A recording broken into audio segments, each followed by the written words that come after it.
Most career advice tells you to work hard, keep your head down, and let your results speak for themselves. That's wrong. Hard work is not the thing that gets you promoted. Hard work is the entry fee. Everyone in the room paid it. What actually decides who rises and who stays stuck is a psychological game most professionals don't even realize they're playing. In the next few minutes, I'm going to walk you through the 3 laws of office politics. You can use this framework tomorrow morning. Here's the first law. In 1513, Niccolo Machiavelli wrote a short book called The Prince. It was a manual for rulers, how to gain power, how to hold it, and why being liked is less important than being understood. 500 years later, organizational psychologists studying corporate hierarchies found something uncomfortable. Machiavelli was right, not about cruelty or manipulation, about perception. Here's the psychology. The human brain evolved to make snap judgments about status, competence, and threat in under 7 seconds. It's not rational. It's a survival mechanism. And in every workplace you will ever enter, that ancient machinery is running in the background, deciding who looks like a leader and who looks like a worker. Notice what just happened. I didn't say who is a leader. I said who looks like one. That's law number 1. Visibility beats competence. Here's what the research shows. In a landmark study out of Columbia Business School, researchers tracked 2 groups of equally competent employees across a 5-year period. One group deliberately increased their visibility.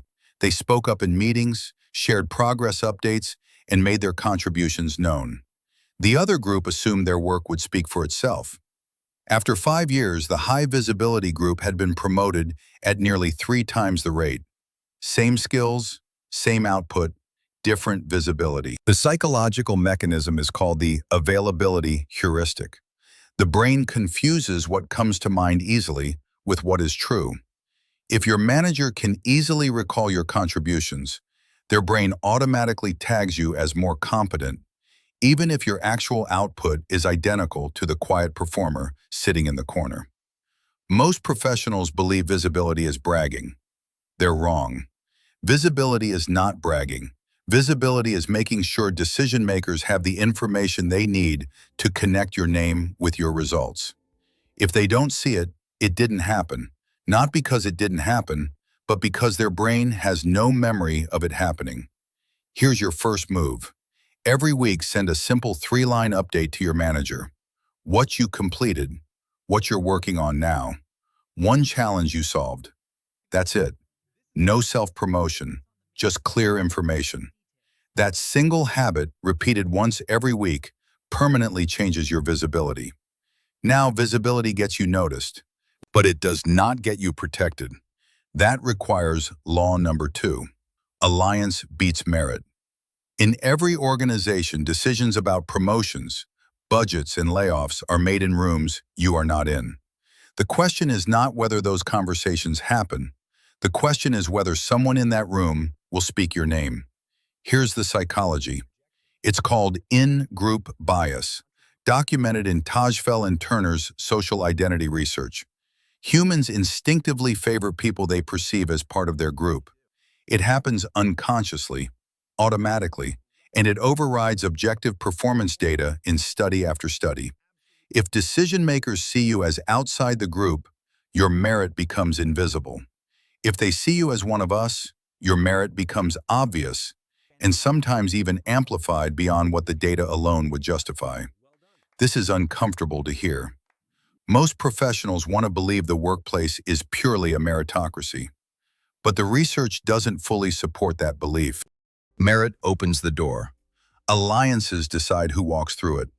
Here's your second move. Identify 3 people in your organization who are 1 or 2 levels above you, not your direct manager, but leaders in adjacent departments or functions. Schedule a 15-minute conversation with each one. Ask one simple question. That's the biggest challenge your team is facing right now. That question accomplishes 3 things. It shows you think strategically rather than tactically. It gives you valuable insight into where the organization is truly struggling, and it places you on their mental map. The next time your name comes up in a closed-door conversation, someone in that room now has a personal experience with you. That is the difference between being evaluated and being advocated for. Which brings us to law number 3, and this is the one that separates the top 1% from everyone else. Law 3, narrative beats results. Here's the twist. The results you produce are often less important than the story you tell about them. Research from Stanford's Graduate School of Business and other performance evaluation studies has shown that 2 employees can achieve identical outcomes. One presents a story with a problem, obstacles, actions, and results. The other simply presents the data. The storyteller is consistently rated as more competent, more promotable, and more leadership ready, even though both achieved exactly the same outcome. Here's why. The human brain processes stories differently than raw information. Stories activate multiple regions of the brain at once: language, emotion, imagination, and memory. Raw data mostly activates logical reasoning. One format makes you memorable, the other makes you replaceable. Most professionals walk into performance reviews with a checklist of tasks they completed. The top 1% walk in with a narrative. Here's your third move. Before your next one-on-one, performance review, or promotion discussion, prepare 3 bullet points. Not about what you did, about what changed because you did it. Always start with the result. Instead of saying, "I led the Q3 project," say, "The Q3 project was on track to miss its deadline by 6 weeks.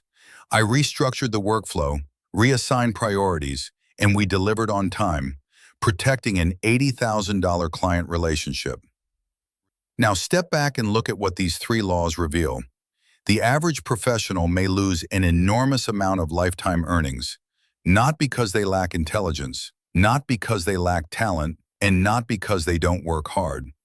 They lose because they're playing the game they were told existed, instead of the game that actually exists. They were told, work hard, keep your head down, let your results speak for themselves. But the real game is different. Be visible, build alliances, tell the story. Every promotion you didn't receive, every raise that felt too small, every opportunity that went to someone who seemed less qualified may not have been random. It may have been the predictable outcome of 3 psychological laws you didn't know you were being judged by. The top 1% don't necessarily work harder. They work differently. They have a framework. So here's the framework one more time. Law 1, visibility. Send a 3-line weekly update every week, no exceptions. Law 2, alliance. Build relationships with leaders outside your direct reporting line. Understand their challenges. Become someone they remember. Law 3, narrative. Before every important conversation, prepare 3 stories that begin with the result you created, not simply the task you completed. 3 laws, 3 actions, 1 framework. The promotion you want is not waiting for you to work harder. It's waiting for you to play the actual game. Go play it.